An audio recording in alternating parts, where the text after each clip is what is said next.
So now that we have gotten why you were interested in this project, so we are in this interesting time where the immigration issue is a little bit wonky at the moment, and we've had like other countries issuing travel advisory warnings of coming to the United States.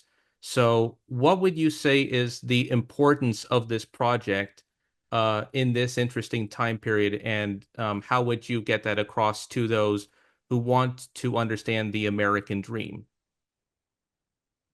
Well, you just hit on the key, and that actually ties back to a little bit what we just talked about in the last question. Hmm. One of the things I realized as I looked at this is there's a core question to all this, which is the American dream still real? Is it still alive? Hmm. Because you've got the Americans that live here that can be very negative about the country, criticize it, and really bash it. And you've got these people risking life and limb in some cases, everything financially to get here to live because they clearly think the American dream still is alive and well.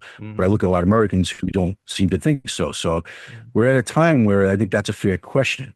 Hmm. Uh, so that interested me and it pulled me in, and that is something to talk about now. But also that tied directly to the other aspect of this, which is I started to realize as I started to research this a little and talk to people that most people aren't aware of how hard it really is to immigrate here through proper channels. How Hmm. much resistance, red tape, how much prejudice and hate even that you run into as you try to get from one of the characters is from India. And it's Hmm. amazing how many times he had to try to get to this country. And then the other aspect of that that I think makes it relevant is all four of these stories are based on real stories. Hmm. So unlike the Coen brothers, where we start, we say this is a true story, and it's all kind of tongue in cheek. These are Yes. really true stories.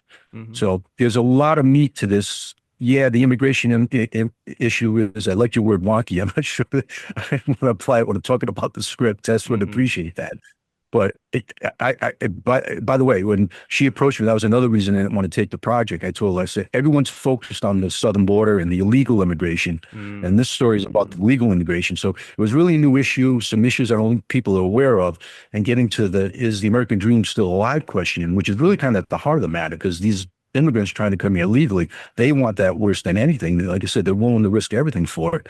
Hmm. That's kind of a fresh take on all this, and I haven't seen a spotlight on that. Haven't seen those questions asked, and to do it with a story that covers different time periods. We got somebody coming in the late 30s, early 40s, somebody in I'd say uh, 1980s, around the 2000s, about 9/11, and then current day.